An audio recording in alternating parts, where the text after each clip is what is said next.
Like, kahapon, wait lang, mag-zip lang ako ng, zip lang ako ng coffee.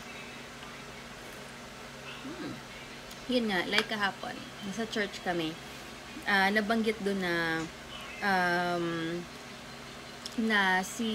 parang nasabi doon sa church na, God is the blessing. Tapos, parang si Heinz, oh, okay, parang tumatak sa kanya yan. Ang dami niyang naisip, sabi niya, God is the blessing. Paulit-ulit siya, sabi niya kahapon. Tapos, sabi niya na, hindi na doon, ngayon daw sa nangyari sa kanya, hindi na siya natatakot. Wala na siya ibang kinakatakutan. Kahit ma-zero siya, or whatever happens, maulan kami ng house, or what, parang mga ganon. Kasi wala siya kinakatakutan kasi God is more than enough. Yes, alam ko na sabihin niya na, hindi, sabi niyo lang yan kasi ganyan, or imposible pa rin na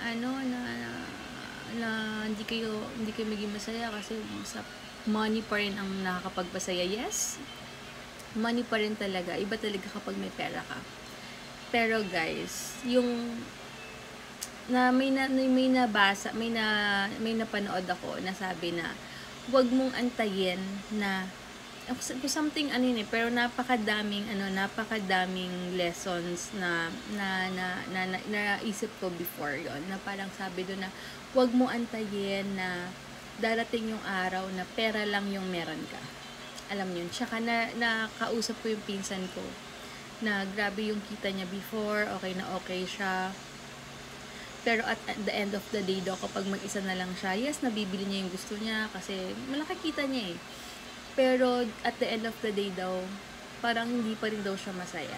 Na nakikita lang niya na nabibili niya yung gusto niya, but at the end of the day, pag mag-isa lang siya, yun yung mga na-realize niya, guys. Until magsimba rin siya sa victory, guys.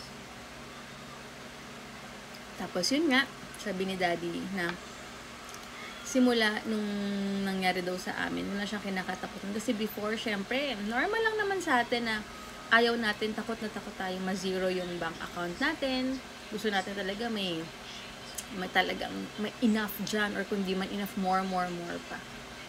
And na-realize din namin dumaan kami sa malakas yung kita, tapos nag-take kami ng risk, tapos medyo malaking nawala sa amin, tapos hanggang sa nag-recover na, ganun lang guys, kasi nga mga risk takers kami. Pero na-realize namin, totoo, yung nangyari talaga sa amin. Hindi kayang bayaran yung buo kami na magkakasama kami. Alam niyo yun, guys. Okay, don't get me wrong, guys. Walang problema kung talagang yung partner mo or ikaw kailangan umalis. Alam mo yun, guys. Walang problema dun, guys. Lahat naman kasi tayo, iba-iba naman tayo ng purpose sa buhay. So, kaya nga hindi tayo dapat mag-compare, hindi tayo kailangan mainggit kasi may kanya-kanya tayong path na tatahakin na hindi naman sinabi ni God, lahat kayo ganito. 'Di ba?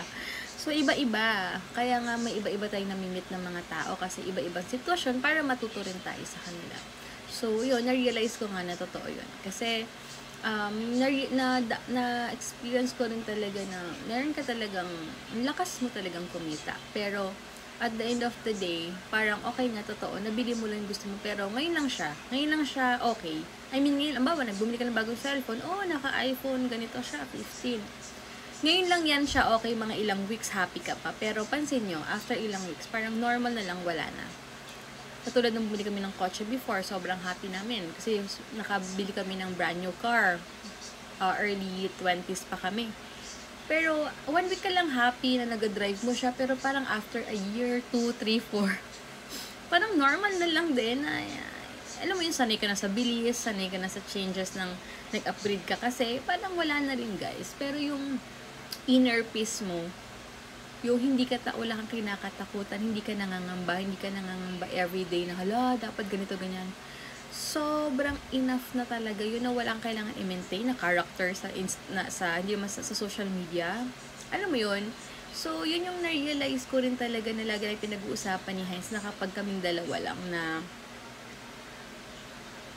wala na kaming kinakatakutan. Enough na yung sobrang ma-afford lang namin yung school ni Hugo. Ako, nagbe-business ako. Si God, thank you Lord, kasi marami siyang pinapanood sa live ko na mga tao na para masupply yung needs namin. Thank you guys. Talagang si God ang nag-place sa inyo. para magkakilala tayo. Naniniwala ako doon, simpleng buhay na lang talaga, hindi mo kayang bayaran. Yun nga, 'di ba? Kasi maraming bagay ang hindi kayang bayaran ng pera or kayang bilhin, like family, anak, yung may peace of mind ka. Totoo yun eh. Ngayon ko lang na-realize. Dati kasi parang ako, napapraning na ako na halimbawa, ganito na lang yung bank account ko. Naku shucks, kailangan kong more. Hindi na. Ganun, diba? Na kung ano yung bago or anyway, hindi naman talaga ako nagpapadala. Kasi dati, nung 19 years old ako, sabi ko nga, diba, sobrang lakas ang business ko. Kaya maka-afford ko talaga bumili ng gusto ko, like mga 6 digits na bags or what. Pero ang iba yung priority ko. Iba yung priority namin. But there's nothing wrong with that kung yun talaga yung gusto mo. Pero iba-iba tayo ng priorities, guys. Ako kasi guys, binabagay ko rin talaga yung mga bag ko sa mga sa forma ko, guys. So, siguro okay na ako sa mga walang brand, pero napapalit-palitan ko, guys. And kasi pag sporty rin yung bag ko kapag ganun, guys. And ako, sabi ko, if ever man maka-recover kami in the future, or maka-recover kami ulit pagkatapos ng mga everything ni Heinz, sabi ko, ang i-invest ko talaga is travel. Kahit saan, na yung memories namin. Memories talaga, doon pa rin naman. Actually, doon kami nag-i-invest. Pansin nyo, ever since, kahit baby pa si Hugo, sa mga nakakilala sa amin, ever since talaga, sa every Saturdays and Sundays, lumaalis talaga kami. Kasi, hindi man kami mag-travel often, pero yung labas namin, na happy yung anak namin, nakakapag-bike siya, nakakapag kung anong gusto niyang gawin sa buhay niya, gusto namin kainin, that's more than enough na kompleto kami, guys, na masaya kami magkakasama, na masasabi mo na ilang years na ba kaming kasal, basta January, kasi November 9 yung anniversary namin, wedding anniversary namin, pero masasabi mo na sulit, kahit sobrang simple lang ng buhay namin, na actually, hindi ako nangangarap na talaga yung malalaki-laking bahay. Iba-iba tayo, guys. Pero ako, na-realize namin na condo living talaga yung lifestyle namin. Okay na okay kami kasi nakatira na kami sa apartment, townhouse, tapos condo.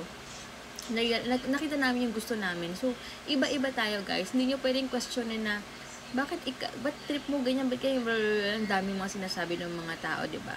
Again, guys, i-remind ko kayo kung ano yung trip ng ibang tao, i-respect nyo yun. Kasi ikaw, kung ano trip mo yan. Kung ano nag-work for you, well, that's good. Pero kung nag-work sa iba, hindi nag-work sa kanila eh. Minsan dami ko question sa akin, hindi ako marunong magluto, ganyan. Kahit magluto ako, guys, hindi kami palakain ng asawa ko. Hindi kami mahilig sa mga, hindi kami talaga mahilig sa food. Talagang control yung food intake namin. So, okay na sa amin yung pang sa anak lang namin at yung makakain lang kami. So, iba-iba tayo. Kasi madaling mag-judge or madaling magsabi, di ba, na, ikaw, di ka marunong magluto, wala ka, kamusta, paano yung asawa mo, hindi ganun, guys. Guys, ilang taon na kami ng asawa ko, pero hindi niya ako iniwan dahil hindi ako marunong magluto. Pasta lang kaya kong lutuin. Other than that, wala na talaga. So, pero, wala akong pake.